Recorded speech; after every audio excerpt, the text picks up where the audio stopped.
So how did we improve our bison ranch? Well, 3 simple things. We're going to share them with you here shortly.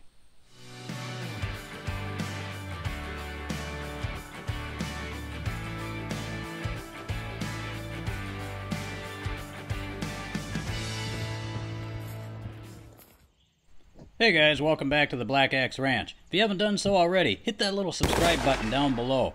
It shows your support, but also helps motivate us to make more videos.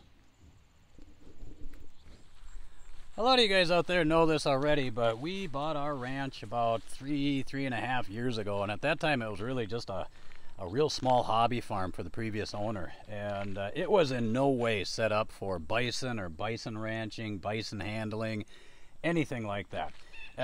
Neither were we, actually.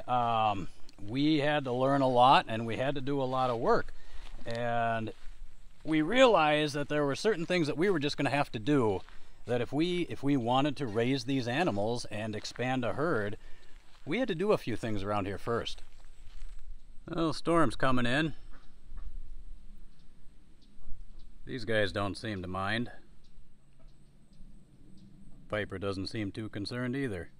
Did you hear your name? Piper, come here. Come here.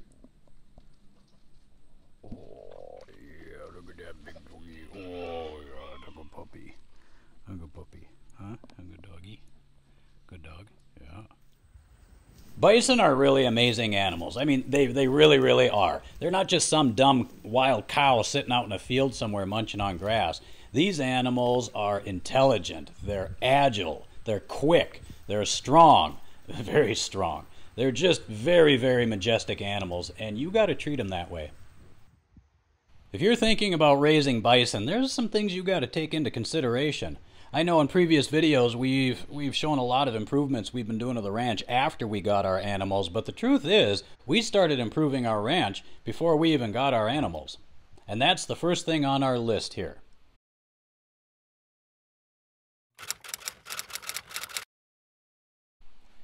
If you're going to raise bison, you got to learn about bison first.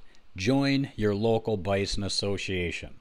Not only are they going to point you in the right direction, they're going to answer your questions, they're going to give you a ton of information, and they're also going to be able to put you into contact with other bison ranchers in the area so you can start networking with other ranchers. It's the best way to learn. We've met some awesome people in the bison world. And we've had some amazing opportunities as well, like the time we took a trip to Hidden Bison Ranch in Sauk Center, Minnesota, where we got to see firsthand the type of facilities necessary to manage these animals. And like our trip to Cross Timbers Bison in Oklahoma, where we got to see firsthand some truly amazing animals and just learned a lot from Dusty and Marissa Baker. And that's what you got to do. You got to learn about the animal, but you also have to learn about what the animal needs. And that leads us to number 2.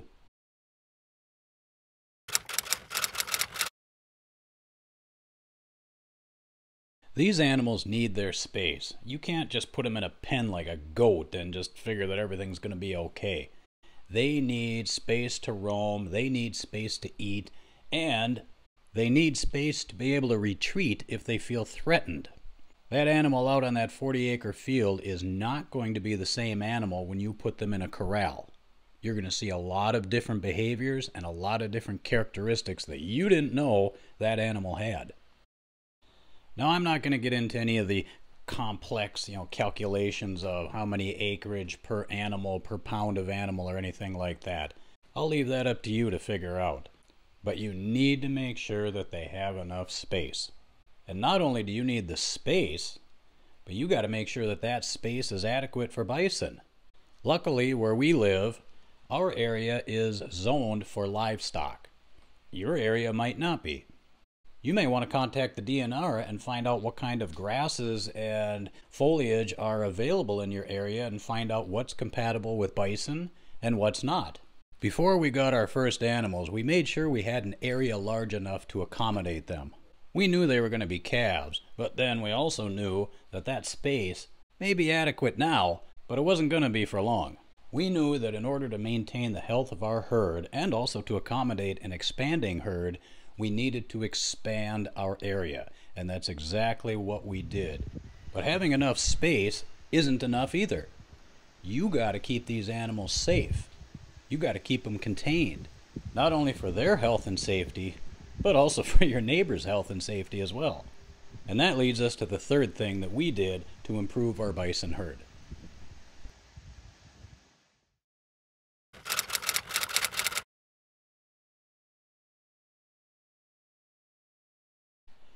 It goes without saying that you need a fence to keep your animals in, but not just any fence. It's got to be a good quality, strong, high fence to keep these animals safe and secure.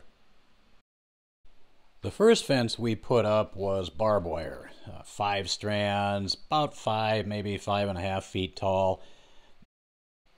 We used some of the trees to anchor it, and we did put in heavier duty corner posts, but for the most part we were just using T-posts to hold it in place. Now that was adequate to begin with, but as we got more into winter, we found out real quick that that probably wasn't enough, because we found ourselves actually looking down on our bison, and if we were looking down, they were looking up and over. And a couple of times we got a little worried that these animals might be able to jump out. For their size, bison are surprisingly agile. They have been known to jump 6 to 6.5 feet from a standstill. They are also extremely powerful. So unless you got like Jurassic Park type fences, there's not many fences that are going to contain a bison that doesn't want to be contained. So it didn't take us long to realize that we needed to rethink our fencing. What we settled on was high tensile wire. High tensile wire is very strong. It's like 200,000 pounds per square inch of strength. And we decided to go 7 feet tall with 8 strands of wire. The first 3 strands were 8 inches off the ground, and from there we went to 12 inches between each strand. The reason we did this because we knew eventually we were going to have calves running around, red dogs. So we wanted a little less space between the lower wires, but Mom and Dad could have a little bit more space in the upper wires. We had to learn a lot about fencing with that type of fence because it is radically different than barbed wire. But in addition to the fences, you've also got to take into account what these animals need. They need adequate source of food and water. If a bison doesn't have food and water, you can sure bet he's going to go find it. And if that means going through your fence, he's going to go through that fence. As one bison rancher told us, keep them fat and happy. Fat bison are content bison, and content bison aren't going to be testing those fences nearly as much as one that's hungry. So with the 7-foot high fence, we felt we had created an adequate space for our animals and not have to worry about whether or not our bison were going to get out. A few people said to us, well, 7 feet, that might be a little excessive though, but for us, it was peace of mind. We wanted to sleep well at night, knowing not only that our animals were safe, but also in the winter when all that snow starts coming down and packing down where the animals are walking, we wanted to make sure that we had enough extra space above so they wouldn't get it in their heads to jump over the fence. But as long as we keep them fat and happy like we have been, we should be good. Our animals have an adequate source of grass, and in winter we give them hay and plenty of grain, and we make sure that they have water available 24/7. Now we still have some barbed wire fence out there, but we do have plans to continue our improvements, so eventually it's going to be gone. It's going to be all high tensile or high wooden railed fence. Honestly, the way we look at it, nothing is too good for these animals. We took on the responsibility of taking care of them, so we feel like we owe it to them to provide them with the best environment that they can possibly have.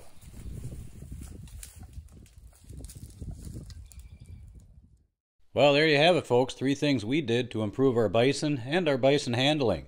Know the animal, give them room to be bison, and make sure you're providing good fences. We hope you enjoyed watching, and if you haven't done so already, check out the rest of our videos and shorts on our YouTube channel. We'll see you next time.